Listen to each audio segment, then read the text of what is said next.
lagi kita ikuti penyampaian informasi dan peristiwa-peristiwa penting yang terjadi di Kabupaten Bone dalam Warta Bone.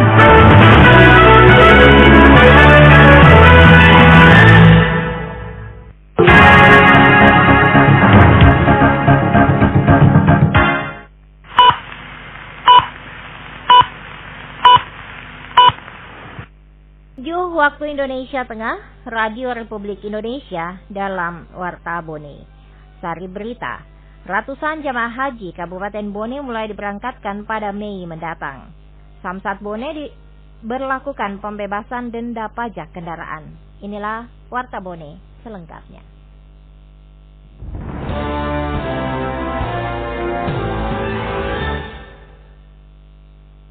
Sebanyak 849 jamaah calon haji asal Kabupaten Bone siap diberangkatkan pada bulan Mei mendatang.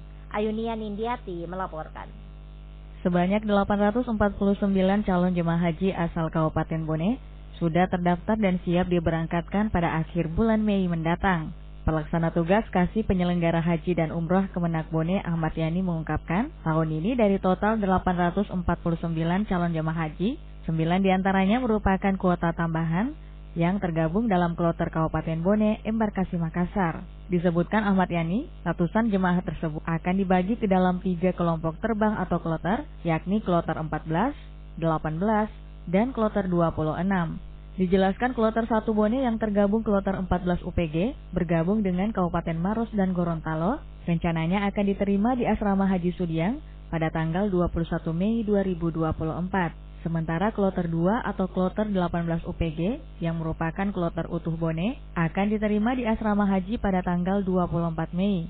Serta kloter 3 Bone atau kloter 26 UPG akan diterima di Asrama Haji Sudiang pada tanggal 29 Mei bergabung dengan Toraja, Toraja Utara, dan Papua. Sebenarnya kan 817 semua kota kita di Bone. Kemudian ada tambahan dan ada sekaligus juga mutasi dari provinsi dan kabupaten lain. Jadi totalnya sekarang 849. 3 pemberangkatan. Pertama Bone tergabung dengan kloter UPG 14 itu pada tanggal 21 Mei. Kita diterima di Asrama Haji pukul 20 jam 8 malam. Berarti kita tinggalkan Bone sekitar siang. Kalau kedua gabung dengan kloter UPG 18. Ini kloter utuh full Bone semua. Diterima di Asrama Haji tanggal 24 Mei. Kloter terakhir Bone itu tergabung dengan UPG 26. Kita diterima di Asrama Haji tanggal 29 Mei jam 8 malam.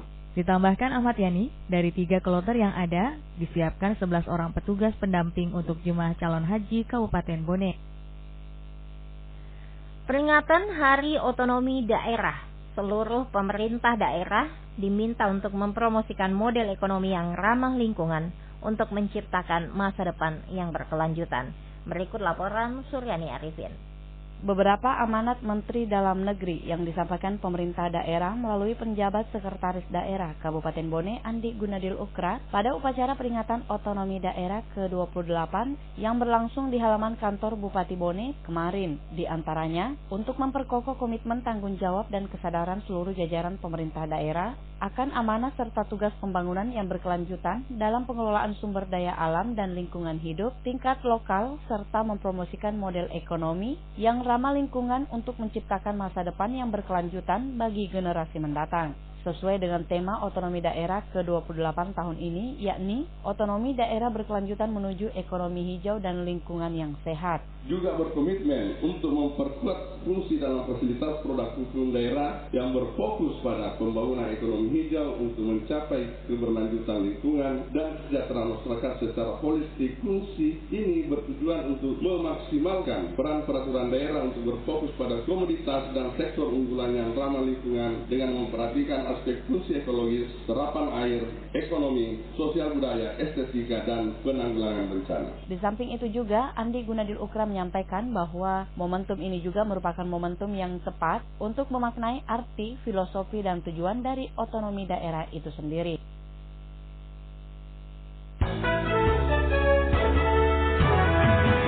Anda masih mendengarkan Warta Bone hari ini.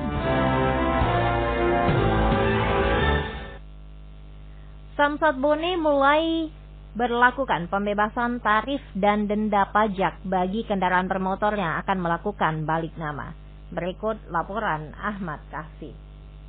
Pejabat Gubernur Pemerintah Provinsi Sulawesi Selatan Dr. Bahtiar Baharudin melalui Badan Pendapatan Daerah memberikan insentif pajak kendaraan bermotor atau PKB dan bea balik nama kendaraan bermotor atau BBNKB. Kepala Operator Sistem Samsat Bone, Umar Haying mengatakan, insentif yang diberikan kepada wajib pajak beragam, mulai dari diskon 30% untuk angkutan barang seperti mobil pickup dan 40% untuk angkutan orang atau plat kuning seperti angkot. Dijelaskan, semua kendaraan bermotor akan dibebaskan dari biaya tarif bea balik nama kendaraan bermotor untuk penyerahan kedua dan seterusnya. Ditambahkan, apabila melakukan bea balik nama kendaraan bermotor penyerahan kedua dan seterusnya akan dibebaskan dari denda pajak kendaraan bermotor. Ya betul, ada memang berlakunya sejak kemarin itu tanggal 24 sampai tanggal 30 Juni. Memang berbeda-beda, misalnya untuk diskon pajak, misalnya mobil beban atau mobil truk, mobil pickup, itu diskonnya 30%.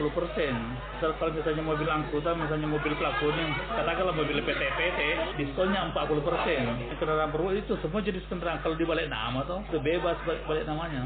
Semua jenis kendaraan, kalau dibalik nama itu bebas denda dan BBN-nya gratis balik namanya, dendanya tidak ada.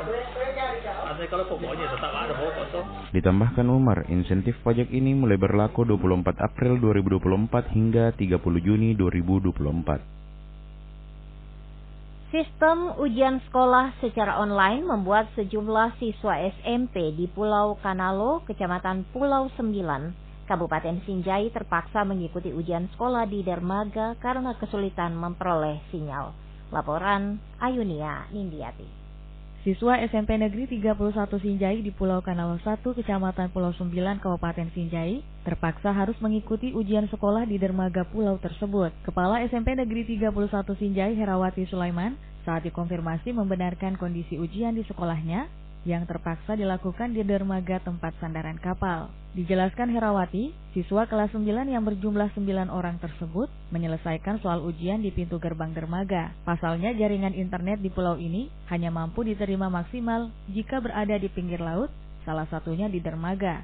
Menurutnya, memang upaya tersebut tidak aman bagi siswa, ditambah harus berhadapan dengan kondisi cuaca. Namun ungkapnya hal ini dilakukan karena soal ujian dikerjakan oleh siswa menggunakan Chromebook online. Ada dua pilihan dari dinas, online full atau semi online. Kita memilih online full. Pada saat kita ujian itu kita menggunakan jaringan internet melalui wifi di ruangan dari jam 8 sampai jam 9. Hanya sampai situ. Di saat sudah jam 9 ke atas itu sudah meragukan memang, apalagi ini ujian sekolah. Jadi saya punya inisiatif, kenapa tidak dimanfaatkan di luar ya? Nyata-nyata di jembatan itu full jaringan. Saya bilang, ayo bagaimana kalau kita bawa anak-anak? Jangan pada saat menghadapi kendala baru kita bawa anak-anak keluar. Nah, kita antisipasi memang. Kami menggunakan data pribadi. Jadi dari 9 anak ini kami hotspot. Dan sudah lancar. Herawati berharap kedepannya ada upaya dan solusi dari pemerintah untuk membangun pemancar sehingga masyarakat di pulau ini tidak kesulitan mengakses internet. Diketahui sesuai jadwal dari Dinas Pendidikan Kabupaten Sinjai,